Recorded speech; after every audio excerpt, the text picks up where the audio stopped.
Hello everyone, welcome to the next class of halogen derivative. ठीक है, so last lecture में हमने physical property discuss की थी। Today we will discuss optical isomerism. ठीक है, अब नाउ ऑप्टिकल आइसोमेरिज्म।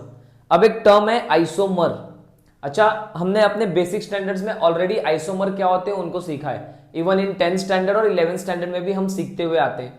फिर भी मैं आपको एक छोटा सा इंट्रो दे देता हूं आइसोमर का। ठीक है, तो देखो जो आइसोमर होते हैं ना, आइसोमर वो दो टाइप के होते हैं। एक होता है स्ट्रक्चरल आइसोमेरिज्म, स्ट्रक्चरल आइसोमर, और एक होता है स्टीरियो आइसोमर। एक होता है स्ट्रक्चरल, एक होता है स्टीरियो। अच्छा, फिर स्ट्रक्चरल के बहुत सारे टाइप्स होते हैं, राइट? हमने 11 में पढ़ा था। चेन आइसोमर होता है, पोजीशन आइसोमर होता है, इसके बाद फंक्शनल आइसोमर, फंक्शनल आइसोमर, फिर हमने मेटामर पढ़ा था और टॉटोमर पढ़ा था, टॉटोमर। ये तो 11 का पार्ट हो गया। स्ट्रक्चरल आइसोमेरिज्म में हमने इतने सारे आइसोमर्स की स्टडी की थी, राइट? अच्छा, जो स्टीरियो होता है उसमें दो मेजर टाइप होते हैं। ठीक है, स्टीरियो में दो मेजर टाइप होते हैं। ठीक है, एक होता है कॉन्फर्मेशन, कॉन्फर्मेशन, और एक होता है कॉन्फ़िगरेशन आइसोमर, कॉन्फ़िगरेशनल आइसोमर, और ये होता है कॉन्फर्मेशनल आइसोमर। तो आप याद करो, आपको न्यूमैन फॉर्मूला, सॉहर्स फॉर्मूला, ये सब हमने सीखा था 11th स्टैंडर्ड में। वो ऐसे सर्कल ड्रॉ करते थे। ठीक है, सॉहर्स हमने पढ़ा था, एक्लिप्स और स्टैगर्ड पढ़ा था, अब आपको याद आया होगा। तो वो सब किसके अंडर आते हैं? वो सब कन्फर्मेशनल आइसोमर के अंडर आते हैं। अच्छा, कॉन्फ़िगरेशनल आइसोमर में क्या क्या आता है? ज्योमेट्रिकल आइसोमर आते हैं, ज्योमेट्रिकल आइसोमर, और ऑप्टिकल आइसोमर आते हैं, ऑप्टिकल आइसोमर। तो ज्योमेट्रिकल आइसोमर ऑलरेडी हमने सिस ट्रांस का डिस्कशन किया था 11th स्टैंडर्ड में। तो आज हम अब क्या पढ़ने जा रहे हैं? तो ये हमने पढ़ लिया था। स्टीरियो में हमने कॉन्फर्मेशन, एक्लिप्स और स्टैगर्ड भी पढ़ लिया था, ज्योमेट्रिकल भी पढ़ लिया था, सिस और ट्रांस। तो बचा क्या? Optical isomer. तो उसी का डिस्कशन करेंगे जो हमारे 12th स्टैंडर्ड के सिलेबस में है, राइट? अब ये ऑप्टिकल आइसोमेरिज्म क्या होता है? तो सबसे पहले आप बात समझो। ऑप्टिकल, ऑप्टिकल का मतलब होता है लाइट। ऑप्टिकल का मतलब होता है लाइट। तो ये जो ये आइसोमेरिज्म है या ये आइसोमर है, ये लाइट से जुड़ा हुआ है या लाइट से रिलेटेड है। तो इसको डिफाइन कैसे करते हैं? पहले डिफाइन कर लेते हैं, फिर एक एक चीजों को लाइन वाइज समझते हैं। ठीक है, तो देखो कैसे डिफाइन करते हैं ऑप्टिकल आइसोमेरिज्म को। The isomer, the isomeric compound, the isomeric compound which are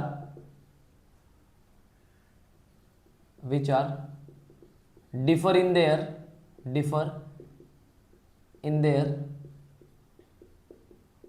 optical activity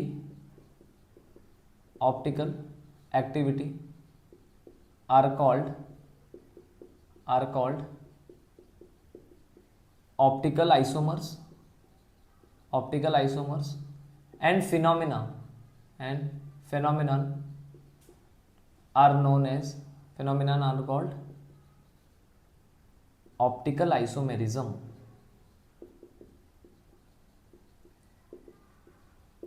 ठीक है, ऐसे दो कंपाउंड्स या दो से ज्यादा कंपाउंड्स जिनकी ऑप्टिकल एक्टिविटी में क्या होता है? डिफरेंस होता है, ऐसे कंपाउंड्स को हम क्या बोलते हैं? ऑप्टिकल आइसोमर बोलते हैं। ठीक है, ऐसे दो कंपाउंड जिनकी ऑप्टिकल एक्टिविटी में डिफरेंस होगा। तो आप ये तो बात समझ गए कि सर ऐसे आइसोमर जिनकी ऑप्टिकल एक्टिविटी में डिफरेंस है उनको ऑप्टिकल आइसोमर बोलेंगे। लेकिन सर ऑप्टिकल एक्टिविटी का क्या मतलब है? तो अब हमें यह समझना पड़ेगा कि ऑप्टिकल एक्टिविटी क्या होती है। ठीक है, तो ऑप्टिकल एक्टिविटी से क्या मतलब है, तो मैं आपको समझाता हूं, ध्यान से सुनना। ठीक है, अब मान लो ना, एक एक्सपेरिमेंट के थ्रू समझते हैं। एक छोटा सा एक्सपेरिमेंट है। ये मेरे पास है बल्ब। ठीक है, ये बल्ब है। ठीक है, यहां पे मैंने एक इंस्ट्रूमेंट लगाया हुआ है। ठीक है, इसको मैं नाम दूंगा पोलराइजर, पोलराइजर। ठीक है, यहां पे मैंने एक कंटेनर लिया है जिसमें मेरे पास एक कंपाउंड है जिसको मैं बोलूंगा सैंपल, जिसकी ऑप्टिकल एक्टिविटी मुझे चेक करनी है। अभी आपको समझ में आ जाएगा ऑप्टिकल एक्टिविटी का क्या मतलब है। और यहां पे हम लगाते हैं डिटेक्टर। ठीक है, यहां पे हमने लगा दिया डिटेक्टर। ठीक है, अब होता क्या है, दिस इज अ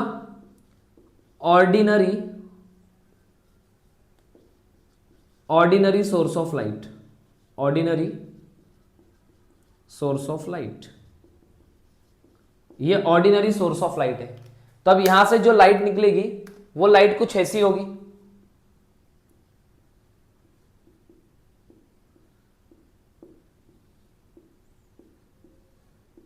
सर ये आपने एरो ऐसा क्या ड्रॉ कर दिया है? ऑर्डिनरी लाइट क्या होती है? जो नॉर्मल इलेक्ट्रोमैग्नेटिक वेव्स होती हैं उनके अंदर इलेक्ट्रिक फील्ड और मैग्नेटिक फील्ड होते हैं। तो वो जो इलेक्ट्रिक और मैग्नेटिक फील्ड होते हैं ना, वो हर एक पॉसिबल प्लेन में ऑसिलेट होते हैं। मतलब लाइट मान लो ऐसे चल रही है, तो जितने भी पॉसिबल प्लेन है तो वो ऐसे भी ऑसिलेट होंगे, ऐसे भी ऑसिलेट होंगे, ऐसे ऑसिलेट होंगे, क्रॉसवाइज ऑसिलेट होंगे, मतलब वो हर एक डायरेक्शन में ऑसिलेट होंगे। तो ऐसी लाइट को हम बोलते हैं ऑर्डिनरी लाइट। बट इस लाइट से हमारा कोई भी रिजल्ट नहीं आने वाला है, इसलिए हम क्या करते हैं, इस ऑर्डिनरी लाइट को पोलराइजर से पास करते हैं या फिर प्रिज्म से पास करते हैं। और जब ये लाइट इससे पास होगी तो ये लाइट कुछ ऐसी हो जाती है, ये लाइट कुछ ऐसी हो जाती है।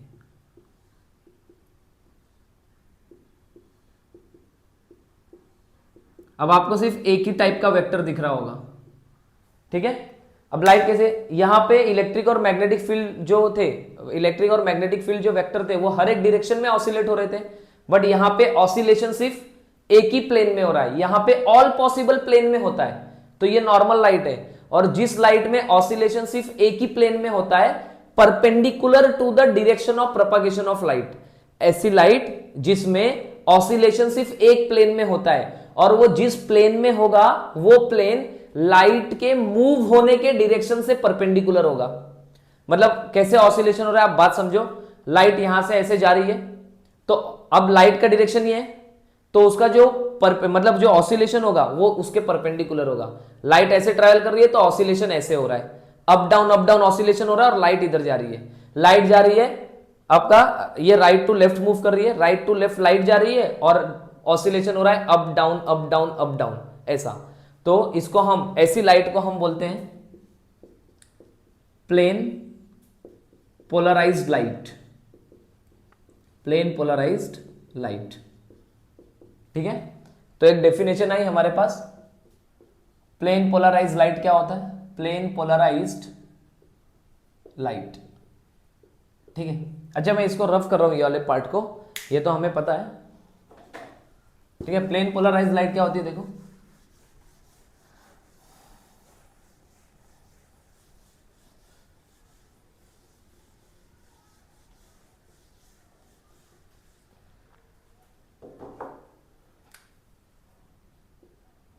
the light which has oscillation in one plane only perpendicular to the direction of propagation of light is called plane polarized light, plane polarized light। तो ऐसी लाइट जो सिर्फ एक ही डायरेक्शन में एक ही प्लेन में ऑसिलेट होती है, और जिस प्लेन में ऑसिलेट होगी वो प्लेन परपेंडिकुलर होगा लाइट के मूव होने के डायरेक्शन से। लाइट का मूव होने का डायरेक्शन ये है, ऑसिलेशन होगा ऐसे। क्लियर? आओ आगे बढ़ते हैं। तो सर इसका क्या करना है फिर? अच्छा, आपने नॉर्मल लाइट को प्लेन पोलराइज लाइट में कन्वर्ट कर दिया। अब plane polarize light plane polarize light जो है वो ट्रैवल करेगी सैंपल से। यहां पे मान लो आपने कोई एक ऑर्गेनिक कंपाउंड भर के रखा है, इसके अंदर हमने कोई एक सैंपल भर के रखा है। अब ये लाइट इस सैंपल से पास होगी। अब देखो हमें क्या चेक करना है कि ये जो सैंपल है वो ऑप्टिकली एक्टिव है कि नहीं है। ऑप्टिकल मतलब लाइट, तो ये जो सैंपल है वो लाइट के टूवर्ड्स एक्टिव है कि नहीं है। अगर इस सैंपल से लाइट पास होने के बाद, मैंने इस सैंपल से लाइट पास की, अगर लाइट में कोई भी चेंज आ गया, इसका मतलब इस सैंपल ने इस लाइट के साथ कुछ तो किया है। और अगर ये सैंपल इस लाइट के साथ कुछ कर रहा है, इसका मतलब ये सैंपल लाइट के टूवर्ड्स एक्टिव है, तो मैं ऐसे सैंपल को बोलूंगा ऑप्टिकली एक्टिव। सैंपल से लाइट पास हुई, लाइट में कोई चेंज आ गया। अब अगर चेंज कब आएगा, जब ये मॉलिक्यूल या ये सैंपल इस लाइट के साथ इंटरेक्शन करेगा, और अगर इंटरेक्शन हुआ है मतलब ये मॉलिक्यूल कैसा है, ये सैंपल कैसा है, ऑप्टिकली एक्टिव है। लेकिन सर कैसा चेंज आएगा, लाइट में जो चेंज आएगा वो चेंज कैसा आएगा, तो वो चेंज कैसा आता है वो सुनो। वो तो हम आंखों से नहीं देख पाते, लेकिन डिटेक्टर हमें बताएगा। अब जैसे ये लाइट है, अब आपके आंखों की तरफ ये लाइट आ रही है, तो ऑसिलेशन कैसे हो रहा है, ऐसे हो रहा है ऑसिलेशन, राइट। तो अब ध्यान से सुनो, इधर ये सैंपल रखा था मैंने, ये आपने लाइट पास की, ये लाइट का वो वेक्टर है जो ऑसिलेट हो रहा है। ये लाइट इस सैंपल से पास हो रही है। अब सैंपल से पास होने के बाद दो पॉसिबिलिटी, एक्चुअली तीन पॉसिबिलिटी। तीसरी पॉसिबिलिटी क्या है, पहले तीसरी पॉसिबिलिटी को देखते हैं। सैंपल में से लाइट पास हुई और लाइट स्ट्रेट निकल गई, कोई चेंज नहीं हुआ, वो जैसे ऑसिलेट हो रहा था वैसे ही ऑसिलेट हो रहा है, तो ये अपना थर्ड पॉसिबिलिटी हो गया। अब फर्स्ट और सेकंड पॉसिबिलिटी सोचेंगे। लाइट और ये सैंपल, लाइट सैंपल में से पास हो रही है, लाइट सैंपल में से पास हुई, सैंपल से पास होने के पहले ऐसे लाइट है, सैंपल से पास होने के बाद लाइट ऐसे हो गई। अब बात समझो, लाइट पहले ऐसे थी, ये ब्लैक वाला मार्कर आपको पहली कंडीशन बता रहा है, और ब्लू वाला सैंपल से पास होने के बाद वाली कंडीशन। तो ऐसा नहीं लग रहा है लाइट पहले ऐसे थी, ऐसे स्ट्रेट आई और ऐसे रोटेट हो गई, तो कौन से डायरेक्शन में रोटेट हुई है बताओ मुझे, राइट साइड में रोटेट हुई है, राइट। तो क्लॉकवाइज डायरेक्शन में रोटेशन हो गया, इसका मतलब मॉलिक्यूल ने, सैंपल ने लाइट के साथ कुछ तो किया। लाइट को आना था स्ट्रेट, बट वो क्लॉकवाइज डायरेक्शन में मुड़ गई। दूसरी पॉसिबिलिटी क्या होगी, सैंपल है, लाइट पास हुआ और लाइट एंटी क्लॉकवाइज डायरेक्शन में आ गई। सैंपल से लाइट पास हुई और एंटी क्लॉकवाइज डायरेक्शन में आ गई, इसका मतलब लाइट सैंपल से पास होने के बाद अगर क्लॉकवाइज मुड़ जाए या एंटी क्लॉकवाइज मुड़ जाए, तो आपको भी इतना समझ में आ रहा है, अगर लाइट पहले स्ट्रेट थी और सॉल्यूशन से पास होने के बाद वो क्लॉकवाइज या एंटी क्लॉकवाइज मुड़ गई, इसका मतलब उस सैंपल ने लाइट के साथ क्या किया है, इंटरेक्शन किया है, इसका मतलब वो सैंपल है ऑप्टिकली एक्टिव। तो मैं यहां पे केसेस लिख रहा हूं, जब लाइट सैंपल से पास हो जाए, पास होने के बाद अगर लाइट में क्लॉकवाइज रोटेशन आ गया, क्लॉकवाइज रोटेशन, या फिर लाइट में एंटी क्लॉकवाइज रोटेशन आ गया, एंटी क्लॉकवाइज रोटेशन, तो इस केस में भी जो आपका सैंपल होगा वो ऑप्टिकली एक्टिव हो जाएगा, और इस केस में भी आपका जो सैंपल होगा ऑप्टिकली एक्टिव हो जाएगा, ठीक है। अच्छा, अगर लाइट स्ट्रेट निकल गई, नो रोटेशन, नो रोटेशन, तो ऐसे में क्या हो जाएगा, ऑप्टिकली इनएक्टिव। तो आपको समझ आया, ये जो इंस्ट्रूमेंट है ना जो मैंने आपको बनाया है, इसको बोलते हैं पोलैरीमीटर। तो ऐसे हम एक्सपेरिमेंटली चेक करते हैं कि जो भी मॉलिक्यूल आपको दिया गया है वो ऑप्टिकली एक्टिव है कि इनएक्टिव है। बोलो क्लियर हुआ, ठीक है।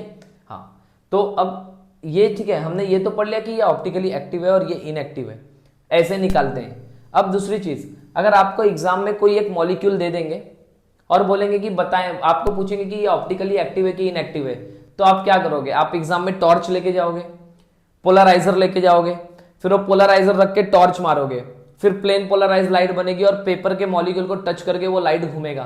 क्या हम ऐसे आइडेंटिफाई करेंगे क्या, बिल्कुल नहीं। तो on paper optical active compound को पहचानने का तरीका कुछ और होता है, बट ये एक्सपेरिमेंटल टेक्निक थी जो हमें पता होना चाहिए। तो ऑन पेपर हमारे पास कुछ ट्रिक्स है, कुछ रूल्स है, उन रूल के बेसिस पे हम पहचानेंगे कि कौन सा मॉलिक्यूल ऑप्टिकली एक्टिव है और कौन सा इनएक्टिव है, ठीक है। तो आओ उसको समझते हैं, ध्यान से सुनना, ठीक है। अच्छा, आपके माइंड में ये डाउट आ रहा है क्या, सर ये लाइट क्यों घुमानी है, आपके माइंड में शायद डाउट आ रहेगा कि सर क्यों घुमाना है लाइट, क्या कर लेंगे इससे, है ना। ऑप्टिकल आइसोमेरिज्म पढ़ लेंगे, एग्जाम में आएगा। अब आपको एक छोटा सा एग्जांपल दे देता हूं, फिर आगे चलते हैं। देखो ना एक मेडिसिन होती है, आप सर्च करना, एल डोपा बोलते हैं, एल डोपा, जिसका नाम है लीवोडोपा। अच्छा, लीवो क्या है, एल क्या है वो मैं अभी आपको आगे बताऊंगा, पहले आप सिर्फ इतना सुनो। लियोडोपा ये मेडिसिन है, ये जो मेडिसिन है ये यूज होती है पार्किंसंस डिसीज को क्योर करने में, ठीक है, नॉट क्योर करने में, ट्रीट करने में, क्योरेबल तो नहीं होता है। तो अगर किसी को पार्किंसंस डिसीज है, क्या होता है पार्किंसंस डिसीज, जैसे आप अभी आपके हाथों में पेन या पेंसिल लेके आप आपके बुक पे लिखते हो तो आप एकदम बहुत अच्छे से बैलेंस बना पाते हो। पार्किंसंस डिसीज में क्या होगा, वो बैलेंस चला जाएगा, तो आपके हाथ ऐसे शेक करेंगे तो आप बैलेंस नहीं कर पाओगे, आप अच्छे से खड़े नहीं रह पाओगे। अगर आपको एक पानी का ग्लास भी उठाना है तो हाथ शेक करेंगे, तो इसको बोलते हैं पार्किंसंस डिसीज। तो पार्किंसंस डिसीज में क्या होता है, आपके ब्रेन में डोपामाइन बनना बंद हो जाता है, ठीक है। अब डोपामाइन बनना बंद हो गया ब्रेन में, जो जो हैप्पी हार्मोन्स भी जिसको हम बोलते हैं, तो हम बाहर से एक मेडिसिन देते हैं लियोडोपा। कौन सी मेडिसिन देते हैं, लियोडोपा। तो ये डोपामाइन नहीं है एक्चुअली, ये जब आप ये कंज्यूम करोगे तो ये ब्रेन में जाके डोपामाइन बना देता है, ब्रेन में जाके क्या बनाता है, डोपामाइन बनाता है। तो अब ये जो मेडिसिन है ये लियो है, लियो है मतलब वो प्लेन पोलराइज लाइट को एंटी क्लॉक में रोटेट करती है। ऐसे कंपाउंड जो प्लेन पोलराइज लाइट को एंटी क्लॉकवाइज डायरेक्शन में रोटेट करते हैं उनको हम बोलते हैं लीवो रोटेटरी। क्या बोलते हैं उनको, लीवो रोटेटरी। यहां पे लिख रहा हूं मैं लीवो रोटेटरी, आर ओ किससे डिनोट करते हैं, एल से और माइनस से, ठीक है। और ऐसे कंपाउंड जो क्लॉकवाइज डायरेक्शन में रोटेट करते हैं उनको बोलते हैं डेक्स्ट्रो रोटेटरी, डेक्स्ट्रो रोटेटरी, ठीक है। इसको किससे डिनोट करते हैं, इसको डिनोट करते हैं डी से और प्लस से, ठीक है। तो अब कहां पे थे हम लोग, लीवो रोटेटरी। ऐसे कंपाउंड जो लाइट को एंटी क्लॉकवाइज डायरेक्शन में घुमाएंगे उनको हम क्या बोलेंगे, लीवो रोटेटरी बोलेंगे। तो वो पार्किंसन डिसीज के लिए जो मेडिसिन दी जाती है वो लाइट को कहां घुमाती है, एंटी क्लॉक में घुमाती है। अब ये पढ़ना क्यों जरूरी है, आप ध्यान से सुनो। जब मेडिसिन लैब में बनाई जाती है, मेडिसिन बन गई, अब मेडिसिन बनने के बाद चेक करना पड़ेगा कि वो जो कंपाउंड बना है वो लाइट को एंटी क्लॉक में घुमा रहा है। ऐसा भी तो हो सकता है आपने जो मेडिसिन बना दी वो डी डोपा बन जाए, डी डोपा मतलब वो लाइट को क्लॉकवाइज घुमाने लग जाए। तो अगर आपने लियोडोपा की जगह पे डी डोपा दे दिया तो वो पॉइजनस होता है, वो क्या होता है, पॉइजनस होता है या फिर इनएक्टिव होता है। अब आपको पार्किंसन डिसीज को ट्रीट करना है तो आपको ध्यान रखना पड़ेगा कि जो आप मेडिसिन दे रहे हो उससे डोपामाइन बने। तो डोपामाइन किससे बनता है, लियोडोपा से बनता है। तो जब मेडिसिन बन जाती है तो मेडिसिन को चेक किया जाता है कि वो लाइट को एंटी क्लॉक घुमा रही है कि क्लॉक घुमा रही है। अगर क्लॉक घुमा रही है तो चेंजेस करके एंटी क्लॉक वाली मेडिसिन बनाई जाती है। इसीलिए ये वाला एक्सपेरिमेंट पढ़ना जरूरी है। तो हमारे डे टू डे लाइफ में बहुत सारी चीजों को, मतलब बहुत सारे मेडिसिन बनाने में तो इसका बहुत ज्यादा यूज है। बोले इतना क्लियर हुआ। तो आगे चलते, तो हमने इससे दो चीजें समझ ली। कौन सी दो चीजें समझ ली, लीवो रोटेटरी और डेक्स्ट्रो रोटेटरी, ठीक है। तो मैं आपको डिफाइन कर देता हूं यहां पे लीवो रोटेटरी और डेक्स्ट्रो रोटेटरी क्या होते हैं। देखो, the compounds which rotates the plane of polarization of plane polarized light in clockwise direction, मतलब right side are called dextro rotatory compound, ठीक है। डिनोटेड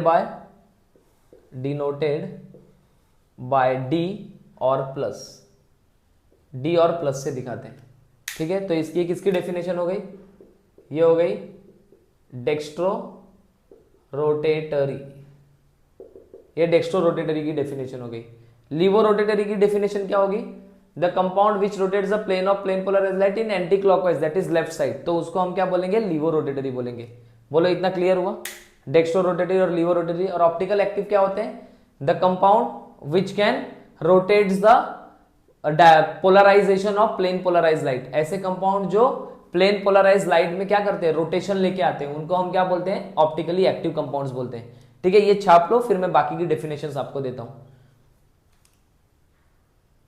ठीक है, लीवो रोटेटरी की डेफिनेशन देखते हैं। देखो लीवो रोटेटरी, लीवो रोटेटरी, ठीक है, क्या होता है देखो, the compounds which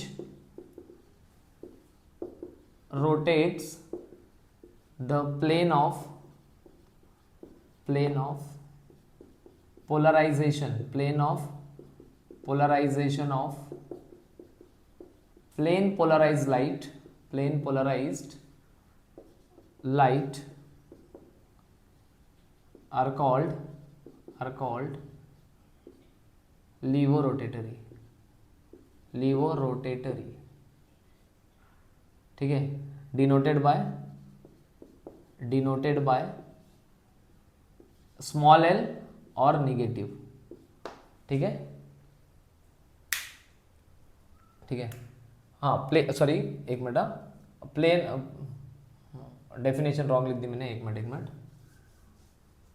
the compound which rotates the plane of polarization of plane polarized light towards left side या फिर एंटी क्लॉकवाइज डायरेक्शन, बरोबर है ना, एंटी क्लॉकवाइज रोटेशन बोल सकता हूं।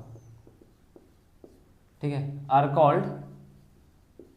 Called laevo rotatory, denoted by L और माइनस साइन, एल से डिनोट करते हैं या फिर माइनस साइन से डिनोट करते हैं। बोलो इतना क्लियर हो गया, लीवो रोटेटरी। अब एक डेफिनेशन मैं आपको देता हूं, ऑप्टिकल एक्टिविटी की डेफिनेशन। अच्छा, ये सब मैं आपको इसलिए दे रहा हूं, ये सब डेफिनेशंस एग्जाम में आपको पूछते हैं। ठीक है, ऑप्टिकल एक्टिविटी क्या होती है, द प्रॉपर्टी, ये मॉलिक्यूल की एक प्रॉपर्टी है, the property of a molecule by which it rotates the plane of polarization of plane polarized light is called optical activity। और जो मॉलिक्यूल ये ऑप्टिकल एक्टिविटी शो करेगा उन मॉलिक्यूल्स को हम बोलेंगे ऑप्टिकली एक्टिव मॉलिक्यूल। बोलो इतना क्लियर हो गया, तो ये हो गया ऑप्टिकल एक्टिविटी हो गई। अब हम इस टॉपिक पे थे कि सर हमने एक्सपेरिमेंटली देख लिया कि कौन सा ऑप्टिकली एक्टिव होगा और कौन सा इनएक्टिव होगा। अगर रोटेशन दिखाया क्लॉकवाइज या एंटी क्लॉकवाइज तो ऑप्टिकली एक्टिव, रोटेशन नहीं दिखाया तो ऑप्टिकली इनएक्टिव। लेकिन ऑन पेपर कैसे पहचानेंगे, तो ऑन पेपर कैसे पहचानते तो वो समझाता हूं। ठीक है, ध्यान से सुनो। एक टर्म हम डिस्कस करेंगे, कायरल सेंटर डिस्कस करेंगे। ठीक है, अब ये जो है कायरल सेंटर है। अब सुनो कायरल सेंटर कैसे डिस्कस करेंगे। अच्छा, अब ये कायरल सेंटर बहुत इंटरेस्टिंग है, क्यों पता है, अपने चैनल का नाम भी कायरल सेंटर ही है, तो ये one of the most important चीज है, इसलिए मैंने चैनल का नाम भी यही रखा है। ठीक है, तो कायरल सेंटर को डिस्कस करने जा रहे हैं। अब कायरल सेंटर क्या होता है, देखो ऐसा कोई भी कार्बन जिसपे 4 अलग अलग ग्रुप लगे उस कार्बन को बोलते हैं कायरल सेंटर या कायरल कार्बन बोलते हैं। ठीक है, देखो कायरल सेंटर क्या होता है, या फिर मैं ऐसे स्लैश डाल के लिख दूं कायरल कार्बन। ठीक है, तो अब ध्यान से सुनना, कायरल क्या होता है, द कार्बन ये क्या हो रहा है भाई, the carbon atom of a molecule which contains 4 different groups, या फिर मैं बोल दूं एटम्स, 4 डिफरेंट ग्रुप्स और atoms is called chiral centre और कायरल कार्बन। ठीक है, एग्जांपल देता हूं आपको एक, ध्यान से सुनना। जैसे मेरे पास एक ये कार्बन है, ठीक है, उस पे लगा है मिथाइल, यहां पे लग गया मिथाइल, मान लो यहां पे मैंने लगा दिया Br, क्या लगा दिया मैंने यहाँ पे Br, अप साइड मैंने लगा दिया इस कार्बन पे, अप साइड मैंने लगा दिया C2H5 CH2CH3, और बैक साइड मैंने लगा दिया हाइड्रोजन। अब आप बोले सर आपने ये क्या किया है ना, तो मैं आपको समझा दूं। देखो ये जो ये मॉलिक्यूल है ना, आपको ये सिंगल बॉन्ड दिख रहा है ऐसे, इसका मतलब होता है in the plane, in the plane.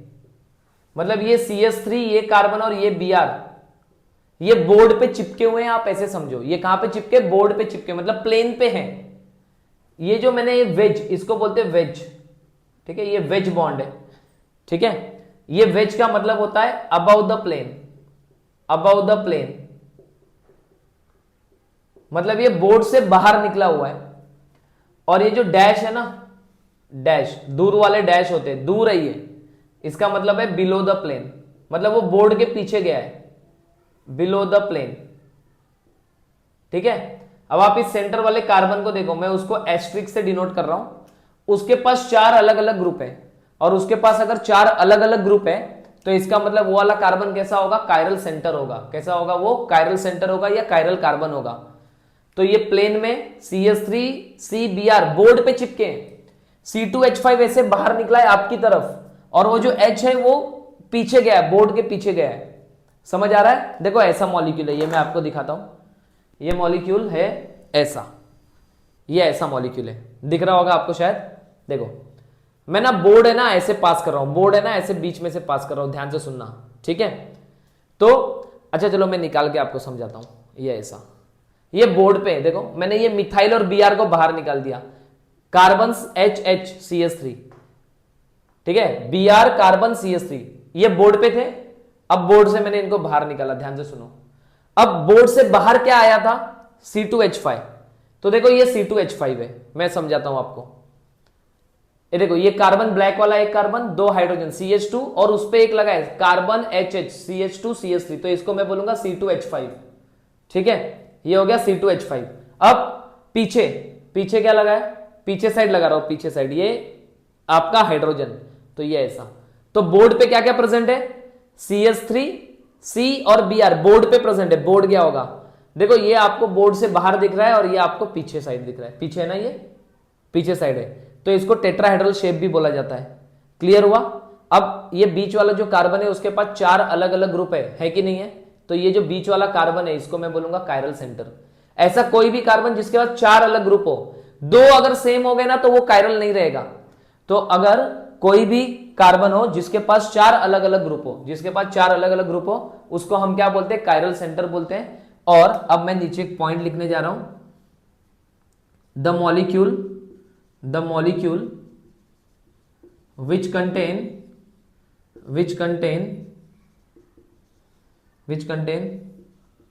one chiral center, such compounds,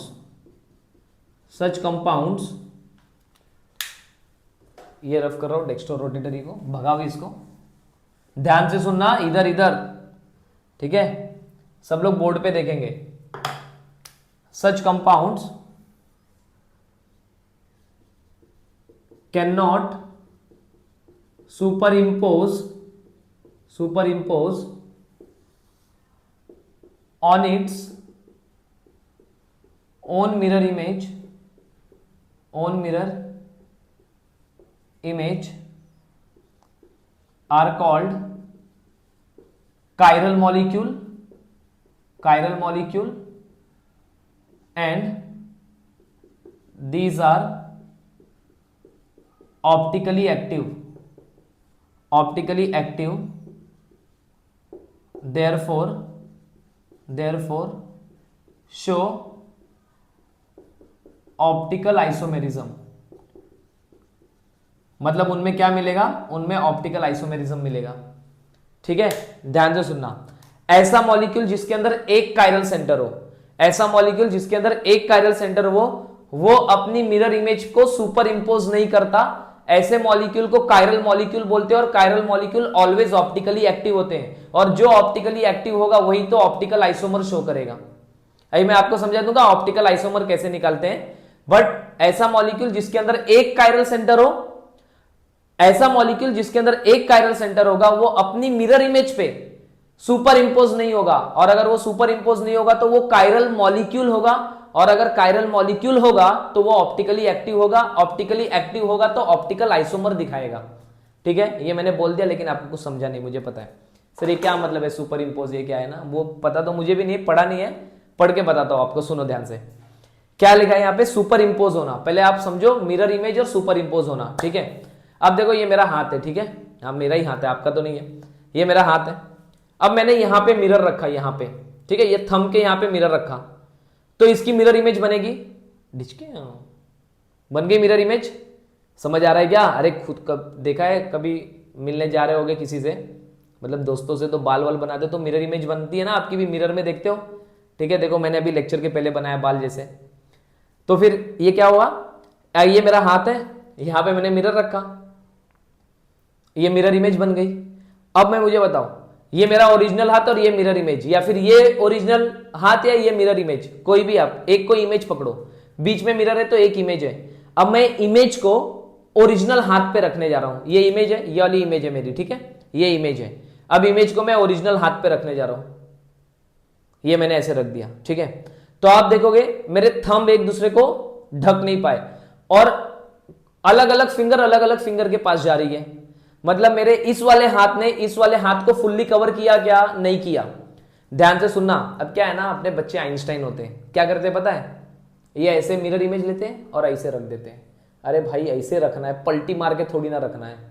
अबे ऐसे तो फिर मैं सबको ही कवर कर दूंगा, नहीं, मिरर इमेज ली, मिरर इमेज को एज इट इज उठाया विदाउट रोटेशन और ऐसे रखा, तो ये देखो बरोबर है, एक मछली पानी में गई, छपाक, वैसा वाला सीन हो गया। ये मछली नहीं है, देखो, तो ये इस वाले हाथ ने इस वाले को फुल्ली कवर किया क्या, नहीं किया, तो इसका मतलब मैं बोलूंगा ये मिरर इमेज अपने मॉलिक्यूल को सुपर इंपोज नहीं करता। सुपर इंपोज का मतलब होता है फुल्ली कवर करना, तो ये एक दूसरे को फुल्ली कवर कर रहे हैं क्या, नहीं कर रहे हैं। इसका मतलब पता है मेरे हाथ कैसे, कायरल है, कायरल, मेरे हाथ क्या है, कायरल।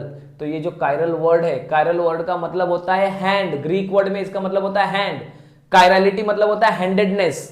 तो ये जो हैंड की जो मिरर इमेज है वो उसके ऊपर सुपर इंपोज नहीं करती, तो इसका मतलब होता है, इसको हम बोलते हैं कायरल है। तो मेरे हाथ भी कैसे, कायरल है भाई। तो ये वाली ज्योमेट्री भी कैसी हुई, ऑप्टिकल एक्टिव वाली ज्योमेट्री हो गई। ठीक है, तो जो भी कायरल होगा वो अपने मिरर इमेज को सुपर इंपोज नहीं करेगा। तो ऐसे मॉलिक्यूल जिनके अंदर एक कायरल सेंटर होता है ना, आप किसी भी मॉलिक्यूल को उठा लो जिसके अंदर एक कायरल सेंटर है, वो अपनी मिरर इमेज को सुपर इंपोज नहीं करते, वो अपनी मिरर इमेज को फुल्ली कवर नहीं करते, वो अपनी मिरर इमेज को फुल्ली कवर नहीं करते। और जो अपनी इमेज को फुल्ली कवर नहीं करते, ऐसे मॉलिक्यूल्स को हम बोलते हैं कायरल मॉलिक्यूल्स। ठीक है, और वो ऑप्टिकली एक्टिव होते हैं, तो वो ऑप्टिकल आइसोमर दिखाएंगे। अब आप सोच रहे होगे सर इसकी मिरर इमेज हम ड्रॉ करें क्या? बिल्कुल हम इसकी मिरर इमेज ड्रॉ कर सकते हैं। कैसे ड्रॉ करेंगे, उसके पहले आपको ये छापना पड़ेगा, जगह नहीं है ना, छापो, 1 2 3 9 10। ठीक है, चलो ये रफ कर रहा हूं, ये लीवो रोटेटरी रफ कर रहा हूं। ठीक है, ध्यान से देखो, मजा आएगा। चलो भाई चलो, ये ऑप्टिकल एक्टिविटी को भी भगाओ, आओ उसकी मिरर इमेज ड्रॉ करेंगे, उसको भी ड्रॉ करेंगे और उसकी मिरर इमेज को भी ड्रॉ करेंगे। देखो ये ऐसे CS3 बोर्ड पे, VR बोर्ड पे, C2H5 ऊपर, और दूर वाले तो होते हैं डैश, जो दूर होंगे वो डैश होंगे। ठीक है, अब मैंने यहां पे बीच में ऐसे मिरर रख दिया। ठीक है, अच्छा इस मिरर को हम ऐसे दिखाते हैं केमिस्ट्री में। अब सोचो ऐसे मिरर रख दिया, तो मिरर के नजदीक कौन है, Br है, तो मैं यहां पे कार्बन बनाऊं तो मिरर के नजदीक कौन बनेगा, Br। ऊपर साइड कौन है, CH3, यहां कौन है, C2H5, और उससे दूर कौन है, H। तो ये दोनों एक दूसरे की मिरर इमेज है।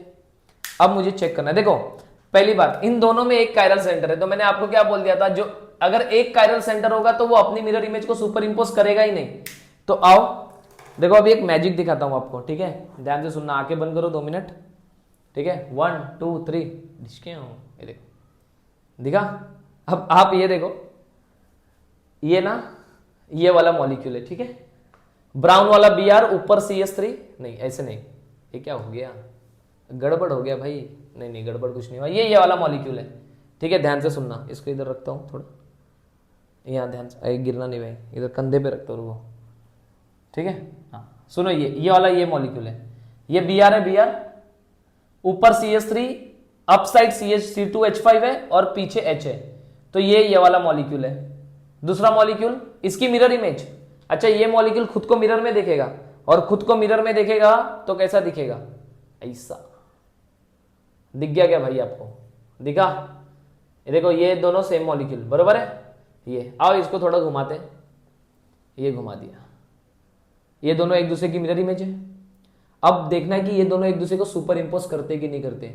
सर आपने डेफिनेशन में बोल दिया एक कायरल सेंटर है, एक कायरल सेंटर है तो मिरर इमेज को सुपर इंपोज नहीं करेगा, तो आओ ये मिरर इमेज है, मान लो ये राइट हैंड वाली क्या है, मिरर इमेज है, तो मैं इस मिरर इमेज को इसके ऊपर रखने के लिए ट्राई करता हूं, ये मैं ऊपर रखने जा रहा हूं, ये ऐसे, ठीक है ऐसे।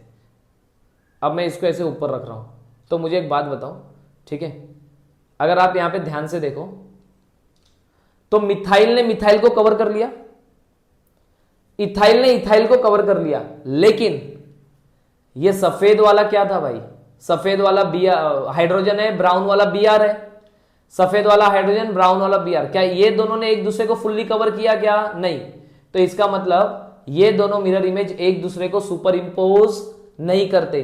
इसका मतलब ये मॉलिक्यूल कैसे हैं, कायरल है, ये मॉलिक्यूल कायरल है, इसका मतलब ये कैसे हैं, ऑप्टिकली एक्टिव है। अगर ये ऑप्टिकली एक्टिव है तो ये क्या दिखाएंगे भाई, ये दिखाएंगे आपको ऑप्टिकल आइसोमेरिज्म। बोलो क्लियर हुआ क्या, ये दो मॉलिक्यूल हमने जो ड्रॉ किए थे, आप सोचो ना इस मॉलिक्यूल को आप इधर उठा के लेके जाओ, CH3 पे आ जाएगा, कार्बन कार्बन पे आएगा, C2H5 पे आएगा, लेकिन ये वाला Br H पे जाएगा और ये H इस Br पे जाएगा, तो H और Br और H एक दूसरे को सुपर इंपोज करेंगे क्या, नहीं करेंगे, और सुपर इंपोज नहीं करेंगे तो क्या हो गए, ये हो गए कायरल मॉलिक्यूल जो हमने डेफिनेशन में लिखा, ठीक है, क्लियर हो गया।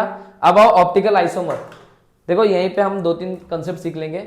अब ये मॉलिक्यूल इस मॉलिक्यूल के ऊपर क्या हो रहा है, सुपर इंपोज नहीं हो रहा है, तो पता है ये दोनों के बीच में रिलेशन बनता है, ये ऑप्टिकल आइसोमर है। कैसे आइसोमर है भाई, ऑप्टिकल आइसोमर, ठीक है, ये ऑप्टिकल आइसोमर है। अब ध्यान से सुनना, अब इसमें एक रिलेशन आएगा, ये दोनों एक दूसरे के इनैंशियोमर है। क्या है भाई, इनैंशियोमर। सर क्या होता है इनैंशियोमर, इनैंशियोमर क्या होता है, देखो ध्यान से। अच्छा देखो ऑप्टिकल आइसोमर क्या होता है, ऐसे आइसोमर जिनकी ऑप्टिकल एक्टिविटी में डिफरेंस होता है, ऐसे आइसोमर जिनकी क्या किस में डिफरेंस होता है, ऑप्टिकल एक्टिविटी में डिफरेंस होता है, उसको हम ऑप्टिकल आइसोमर बोलते हैं। क्लियर हो गया, ऐसे आइसोमर जिनकी ऑप्टिकल एक्टिविटी में डिफरेंस होगा, जो हमने फर्स्ट डेफिनेशन लिखी थी, ठीक है, तो उसको बोलेंगे हम ऑप्टिकल आइसोमर। अब ध्यान से सुनना, अच्छा मैंने मान लिया ये जो ये वाला मॉलिक्यूल है ना, ये डेक्स्ट्रो रोटेटरी है। कैसा है भाई, डेक्स्ट्रो रोटेटरी, मतलब डी वाला है, डी वाला, स्मॉल डी वाला। तो आपको पता है किसी भी डेक्स्ट्रो रोटेटरी की मिरर इमेज हमेशा ही लीवो रोटेटरी होती है। वापस से सुनो क्या बोल रहा हूं, अगर मान लिया कि अब मुझे पता नहीं है डेक्स्ट्रो है कि लीवो है, मैं मान रहा हूं कि ये डेक्स्ट्रो है, ठीक है, तो मैं क्या बोल रहा हूं, किसी भी डेक्स्ट्रो रोटेटरी की मिरर इमेज हमेशा क्या होती है, लीवो रोटेटरी। तो आप ये तो मानते हो ना कि ये एक दूसरे की मिरर इमेज है, लीवो रोटेटरी, स्मॉल एल, तो डेक्स्ट्रो का मिरर इमेज क्या होगा, लीवो होगा। आगे चलते हैं, अब आप ध्यान से सुनना, मान लिया कि ये लाइट को क्लॉकवाइज घुमाएगा, क्यों भाई, डेक्स्ट्रो है ना, हमने माना है कि ये डेक्स्ट्रो है, तो ये लाइट को कहां घुमाएगा, क्लॉकवाइज घुमाएगा। अगर ये लाइट को क्लॉकवाइज घुमाएगा तो ये लाइट को कहां घुमाएगा, एंटी क्लॉकवाइज घुमाएगा, सिंपल, अरे हाँ या ना बोलो, ठीक है, ये लाइट को क्लॉकवाइज घुमाएगा और ये लाइट को किधर घुमाएगा, एंटी क्लॉकवाइज घुमाएगा। अच्छा मान लिया कि ये लाइट को 30 डिग्री घुमा रहा है, प्लस का 30 डिग्री, क्लॉकवाइज है तो मैं प्लस दिखा रहा हूं, ठीक है। तो आपको पता है अगर ये डेक्स्ट्रो रोटेटरी है, ये लाइट को क्लॉकवाइज घुमा रहा है 30 डिग्री में, तो इसकी जो मिरर इमेज होगी वो लीवो रोटेटरी होगी, वो एंटी क्लॉक में घुमाएगी प्लेन पोलराइज लाइट को, और कितने एंगल पे घुमाएगी, 30 डिग्री पे, बट एंगल होगा अपोजिट। मतलब किसी भी डेक्स्ट्रो रोटेटरी की इमेज होती है लीवो रोटेटरी, तो वो जो डेक्स्ट्रो लाइट को जिस एंगल पे जिस डायरेक्शन में घुमाएगा laevo rotatory, plane polarize light को उतने ही एंगल पे घुमाएगा अपोजिट डायरेक्शन में।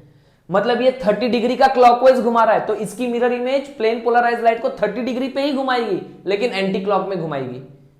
ठीक है, तो अब यहां पे आपको ये एक चीज समझ आ गई, डेक्स्ट्रो और लीवो रोटेटरी।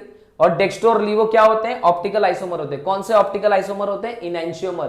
तो सर इनैंशियोमर की डेफिनेशन क्या बनेगी? देखो,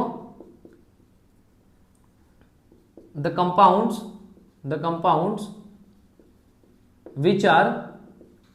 which are non superimposable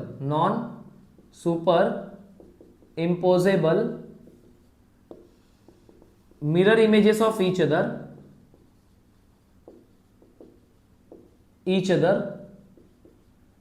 are called enantiomer और इनैंशियोमॉर्फ्स भी बोलते हैं, इनैंशियोमॉर्फ्स और एंटीपॉड्स बोलते हैं, एंटीपॉड्स, नॉट एयरपॉड्स, इट इज एंटीपॉड्स। दिख रहा है आपको ये एंटीपॉड्स? ठीक है, तो इनैंशियोमर और इनैंशियोमॉर्फ्स और एंटीपॉड्स बोलते हैं। तो क्या होता है enantiomer? Non superimposable mirror images of each other are called enantiomer. अब इनैंशियोमर की एक प्रॉपर्टी आपको पता चल गई, इनैंशियोमर एक डेक्स्ट्रो और उसकी मिरर इमेज लीवो, तो उन दोनों के बीच में जो रिलेशन बनेगा वो बनेगा इनैंशियोमर। बरोबर है?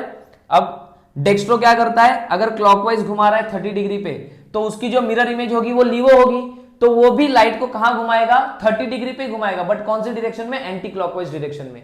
बोलो इतना क्लियर हो गया क्या? ठीक है, तो इनैंशियोमर किस में डिफर करते हैं? अगर आपको पूछा जाए कि दोनों इनैंशियोमर में डिफरेंस क्या होता है, तो उनके ऑप्टिकल रोटेशन में डिफरेंस होता है। इसका ऑप्टिकल रोटेशन 30 डिग्री क्लॉकवाइज और इसका optical rotation 30 degree anti clockwise. बोलो इतना क्लियर हो गया? हमने पढ़ लिया इनैंशियोमर। ठीक है, शायद आपने ये वाला भी छाप लिया था, कायरल सेंटर। कायरल मतलब क्या होता है? हैंडेडनेस होती है, हैंड से आया है कायरल वर्ड। तो ये रफ करता हूं और आगे चलते हैं। इनैंशियोमर पढ़ा हमने, ध्यान से सुनो। एक और टर्म बचा है मोस्ट इंपॉर्टेंट। अच्छा, इनैंशियोमर का अगर आपको एग्जाम्पल पूछ लिया तो ये एग्जाम्पल हो गया इनैंशियोमर का। ठीक है, ओके। ये है क्या वैसे? अगर इसका नाम आपको लिखने के लिए पूछा जाए तो ये वाला मॉलिक्यूल है भाई, CH3 CH Br CH2 CH3। इसी को मैं C2H5 लिखूं ना तो ये क्या है? 2 ब्रोमो ब्यूटेन। तो ये है 2 ब्रोमो ब्यूटेन और ये वाला जो कार्बन है वो कायरल है जिसको हमने रिप्रेजेंट किया है असिमेट्रिक। उसके 4 ग्रुप अलग है, एक Br, एक मिथाइल, एक H और ये पूरा अलग ग्रुप। ठीक है, आओ सुनो ध्यान से। एक लास्ट टॉपिक बचा इसका, वो है रेसेमिक मिक्सचर। ठीक है, रेसेमिक मिक्सचर क्या होता है पहले आपको मैं समझा देता हूं, फिर डेफिनेशन लिख के देता हूं। ठीक है, अच्छा मान लो मैंने एक बीकर ले लिया, ठीक है ना। अब उस बीकर में मैंने क्या किया, ये वाला डेक्स्ट्रो 1 मोल ले लिया। कितना ले लिया? 1 मोल। कौन सा? ये डेक्स्ट्रो। और उसकी मिरर इमेज वो भी मैंने 1 मोल ले ली। ये नेचर में दोनों अलग अलग मॉलिक्यूल होते हैं, भले ये इसकी मिरर इमेज है, ये नेचर में अलग मिलता है, ये अलग मिलता है, तो हमने दोनों में रिलेशन निकाल दिया कि दोनों एक दूसरे की मिरर इमेज है।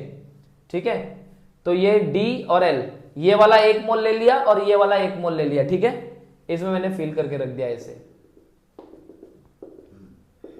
अब आप थोड़ा दिमाग लगाओ, मैं इसमें से PPL पास करता हूं। IPL के सीजन में PPL, प्लेन पोलराइज लाइट। ठीक है, अब प्लेन पोलराइज लाइट में पास कर रहा हूं, तो अब आप ध्यान से सोचना कि अगर मैं इसमें से PPL पास करूं, ठीक है, तो जो PPL होगी, प्लेन पोलराइज लाइट होगी, वो क्लॉकवाइज जाएगी कि एंटी क्लॉकवाइज जाएगी? सोच के बताओ, टाइम लगेगा, सोचो आराम से। क्या क्या लिया है मैंने? D लिया है 1 मोल, L लिया है 1 मोल, दोनों सेम मॉलिक्यूल ही है। ठीक है, इनैंशियोमर है, तो क्या हो जाएगा? तो अब आप ध्यान से सुनो। अच्छा, ये मैंने ना माना है कि ये 30 डिग्री घुमाता है, एक्चुअल 30 डिग्री घुमाता है वो मुझे भी पता नहीं, और आपसे कोई पूछेगा भी नहीं, ये किसी को नहीं पता होता, ये एक्सपेरिमेंट से ही आता है। तो अब आप सोचो, ये दोनों लाइट को सेम एंगल पे घुमाएंगे लेकिन अपोजिट डायरेक्शन में। तो अब मैंने मान लिया इसमें से आप PPL पास करोगे, तो D वाला क्या करेगा? जैसे ही PPL आया उसको बोलेगा चल क्लॉकवाइज, तो इसने डी वाले ने क्या किया, इस लाइट को क्लॉकवाइज घुमा दिया, किसे क्लॉकवाइज घुमा दिया 30 डिग्री पे। एल वाला क्या करेगा, इसी लाइट को एंटी क्लॉक घुमाएगा 30 डिग्री पे, मतलब यहां से ऐसे हुआ फिर उधर से एंटी क्लॉकवाइज, मतलब वापस से सीधा हो गया। आप बात समझ रहे हो क्या, ये लाइट ऐसे थी गई 30 डिग्री पे रोटेट हो गई, 30 डिग्री पे रोटेट हो गई, डी वाले ने रोटेट कर दिया 30 डिग्री पे। एल वाला क्या करेगा, इसी को वापस से एंटी क्लॉकवाइज रोटेट करेगा, तो वापस से लाइट कैसी निकल जाएगी, स्ट्रेट निकल जाएगी। बात समझ आ रहा है, लाइट स्ट्रेट थी, डी वाले ने क्लॉकवाइज घुमाया 30 डिग्री पे, एल वाला एंटी क्लॉक घुमाएगा 30 पे, तो एंटी, अब यहां से एंटी क्लॉक पकड़ो आप, तो वापस से लाइट कितना, मतलब जितनी घूमी थी वापस से रिटर्न आ गई, मतलब लाइट कैसी निकल जाएगी, स्ट्रेट। इसका मतलब रेसेमिक मिक्सचर ऑप्टिकली इनएक्टिव होता है, लेकिन वो जिससे बना है वो ऑप्टिकली एक्टिव है, लेकिन आपने दोनों का इक्विमोलर मिक्सचर ले लिया है, इक्वल अमाउंट ले लिया है। तो डेफिनेशन क्या बनती है रेसेमिक मिक्सचर की, the equimolar mixture of, the equimolar mixture of enantiomer is called racemic mixture, is called racemic mixture,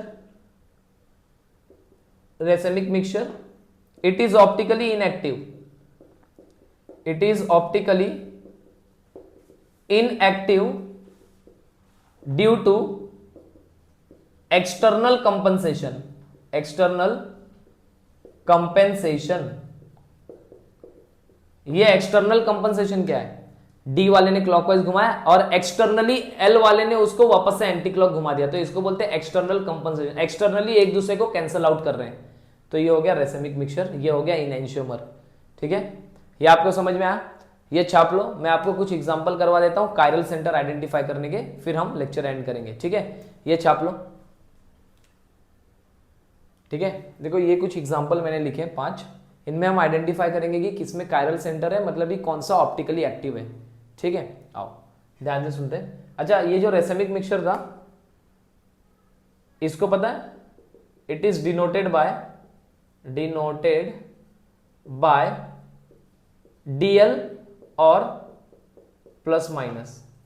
DL मतलब डेक्स्ट्रो और लीवो दोनों है और प्लस माइनस दोनों है, इसलिए। ठीक है, ऑप्टिकली इनएक्टिव होता है। आगे चलते हैं।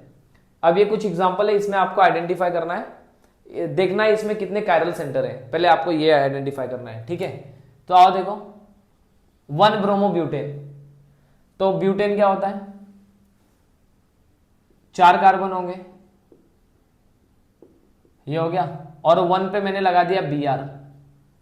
तो अगर आप देखोगे तो इसमें ऐसा कोई भी कार्बन नहीं है जिसके पास 4 अलग अलग ग्रुप है, इसका मतलब इसमें कायरल सेंटर नहीं है, मतलब ये ऑप्टिकली इनएक्टिव है। ये ऑप्टिकली क्या है, इनएक्टिव है। बोलो क्लियर हुआ इतना, ऑप्टिकली इनएक्टिव, कोई कायरल सेंटर नहीं। इसके पास भी 2 हाइड्रोजन सेम हो गए, 2 hydrogen same, 2 hydrogen same, 3 hydrogen same.